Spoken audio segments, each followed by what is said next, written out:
All right, what's going on, YouTube? Once again, it's Kennard Vernon Stewart here for the podcast Talking Auburn Football. Go ahead and like this podcast. Go ahead and subscribe to Vernon Speak Sports Auburn. I want to give a shout out to all the Auburn fans out there. We are projecting the betting lines for Auburn versus Georgia. Very intriguing matchup, I think, for the Power Five, especially now that the rankings for college football has come out at this moment. Georgia getting a little love at the number 6 spot, and Auburn obviously at number 11. And, this is going to be a real intriguing game for the bettors out in Las Vegas to really figure out how they're going to come with the betting lines for this particular game. Of course, I think Auburn is one of the better defenses in the country, which will go a long way as to how, the betting lines will go. Also, of course, the betting lines are not going to come out in full steam until Georgia actually takes on Missouri this particular weekend. Now, Missouri is a team that Georgia is pretty good at beating, but at the same time, it is a game that has served as somewhat of a nemesis for the Georgia Bulldogs. Now, we're going to talk about Georgia first. Georgia came into this season as one of the more herald teams in the country. Thought that this team was going to be what's going on, guys? Volunteer Road Show, what's up? Auburn Man, what's up? War Eagle. The thing is about Georgia is pretty intriguing. Right now, they're the number 6 team in the country, but when you look at the body of work, it's really not something that's going to be super attractive for betting lines to just, coin Georgia as a outright just, landslide-ish fashion. So when I talk about the Georgia Bulldogs, you look at their schedule and you look at the body of work so far. You got Vanderbilt 30-6 winning that game. We're not going to talk about Murray State or Arkansas State. Those are games that we know that they could have won anyway. But then we get into what's going on, K-Mo, my brother, my little brother. Hell yeah. But anyway, we talk about betting lines. We get into the thick of things for Georgia, where, you talk about a 23-17 win over a Power 5 team, Notre Dame 43-14, an actual loss to South Carolina 20-17, and then kind of a sloppy game against Kentucky 21-0, and then kind of getting some things together against Florida, winning that game 24-17. So when I look at Georgia's body of work, it's not, they've won games, but not overly impressive, especially with the loss to South Carolina. That thing was actually detrimental to Georgia's cause. And almost, you talk about a tough game against Florida. If you lose to Florida, you're talking about the whole season surrendered at that point. So the Vegas bettors are real iffy on this particular game. So when we look at Georgia from a probability standpoint, the ESPN, they have their little mathematical equations where right now they actually have Auburn as a 54%. Auburn is 54% favored to win that particular football game, but it's actually a little bit deeper than that because you have, really, really two teams that we really don't know exactly how good they are, especially with Georgia. When we talk about Georgia in the past few years, what's up, Auburn, Orange, and Blues? Yeah, Georgia's, that's what we're talking about, the suspect nature of Georgia. And, when you look at what Georgia has been successful at over the past few years, that's having the unique ability to run the football on a high level. And they've been able to run the football on a high level with 2 running backs. You talk about the Sony Michel, Nick Chubb situation. You talk about, guys that have been over the years where Georgia has been able to successfully run the football with 2 guys where they combine usually for about 2,000 yards. But that just hasn't been the case this year. As a matter of fact, there hasn't been many cases in this particular season where DeAndre Swift, who, a lot of folks thought could be a possible Heisman candidate, he hasn't had an overly impressive year. You're talking about 1, 2-3 games for DeAndre Swift where he's only had, he's had over 100 yards. And that's something that has been a predication for Georgia's offense to be able to run the football and then protect, Jake Fromm and not have him to be the main guy in their particular offense. And because of this, I think it's going to be real interesting how Las Vegas actually projects this particular football game. And we're going to talk about even more, how this thing could possibly go.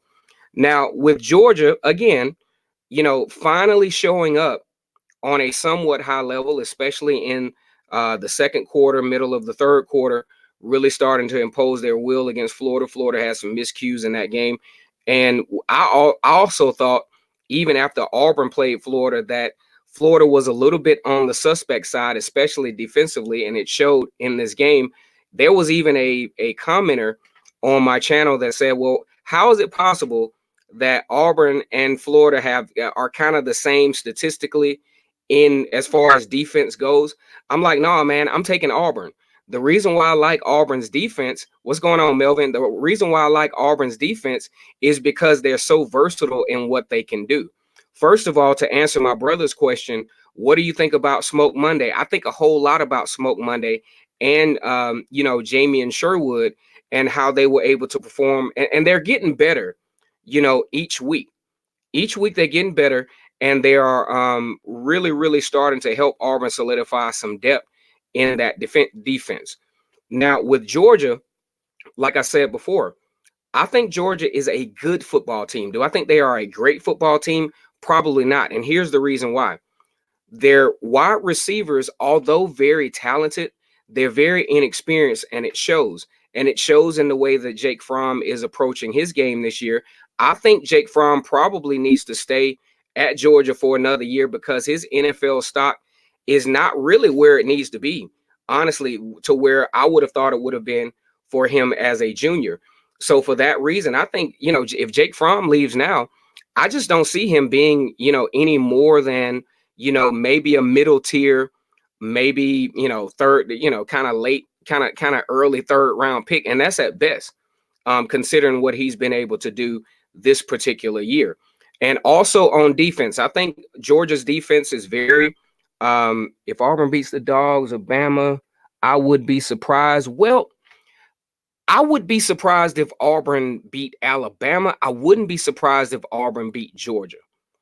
Go ahead and look at Georgia's schedule. Matter of fact, I'm going to help you out with this. Georgia, 23-17 against Notre Dame, who's plummeted in the polls. Also, you talk about 21-0 in a very sloppy win against Kentucky, and 24-17 against a Florida team that I thought was, kind of sort of suspect for a lot of reasons. So with that in mind, you team that up with Auburn now. Many of the, guys out in Las Vegas, if you kind of search around for things, the reason why they're not completely sold on Auburn, they're completely sold on Auburn's defense, but of course not sold on Auburn offensively, mainly because you got the true freshman errant quarterback in Bo Nix. Bo Nix had a better showing against Ole Miss, started to really have a little bit more patience in the pocket, started to see more of his progressions, but at the same time, Las Vegas is going to say, well, that's Ole Miss. You know what I'm saying? So they're not going to put a lot of stock in a 340-yard performance against Ole Miss when every time Bo Nix and the offense was put to the test, and I know it was on the road against LSU and Florida, you got a lot of unforced errors by the offensive line. Bo Nix making, some, of course, inexperienced decisions.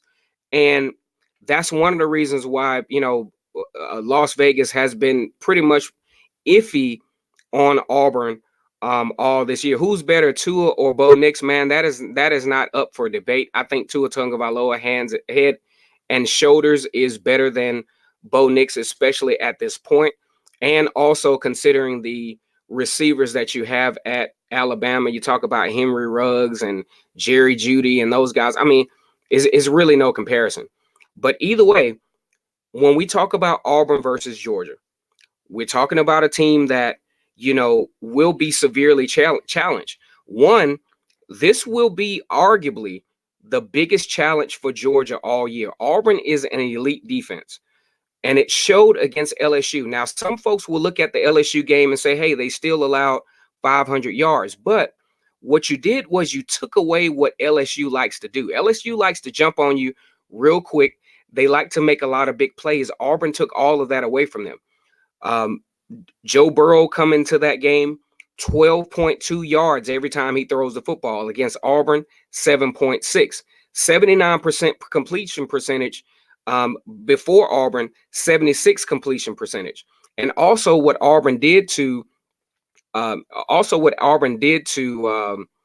LSU is they made them sustain drives. LSU actually won the time of possession in that particular game and made LSU sustain drives, which was a blueprint to how you can slow LSU down. The only issue was with Auburn on offense, unforced errors, errant play by Bo Nick Steele. I don't think Gus Malzahn committed to the running game like I think he should have. I think he lost a little patience on the road.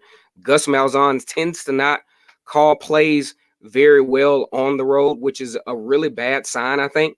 But either way, when we talk about this game and how Las Vegas may look at this game, is the fact that Auburn plays very well at home. Auburn has a very good defense. And I really think that Auburn has an opportunity to have Bo Nix in a comfortable position to where you won't have, the crowd noise that will create those unforced errors. And I think he'll be a little bit more comfortable with the decision making without having that hostility crowd wise. So when I look at a game like this and I look at how the betting lines could possibly go for Auburn versus Georgia, here's the thing. I think when you look at this, first of all, when you look at how both teams have played against Power 5 teams, combined scores usually don't reach the 50 point mark. So I'm taking I'm taking an over under in a particular game like this of probably around about 45. I think that's a safe bet considering how both of these teams have played against Power 5 teams, against teams with relatively good defenses and teams with relatively good defensive coordinators. Now, in this particular game, you also have a situation where you have James Coley as an offensive coordinator. First year in, he's going to be taking on a veteran defensive coordinator in Kevin Steele. I think that's going to play a huge factor in how the betting lines go in this game. So, Auburn also, you look at the Ole Miss game, a lot of guys were missing in that game, and Auburn was still able to play pretty stout against a offense that kind of can, get you kind of off balance, get you, kind of frustrated, especially in a game that's not really high consequence. Auburn particularly doesn't play, really intense against Ole Miss. And I think this thing, as I look at it, is going to be very interesting to see how the betting lines go. Now, this is going to be a short one, but I just wanted to go ahead and put this out there before the betting lines come out. Georgia takes on Missouri this Saturday. I think Georgia will take care of Missouri probably by about 2 touchdowns, depending on whether Kelly Bryant is able to play or not. All of us remember Kelly Bryant, the transfer quarterback from Clemson, actually led Clemson to a college football playoff.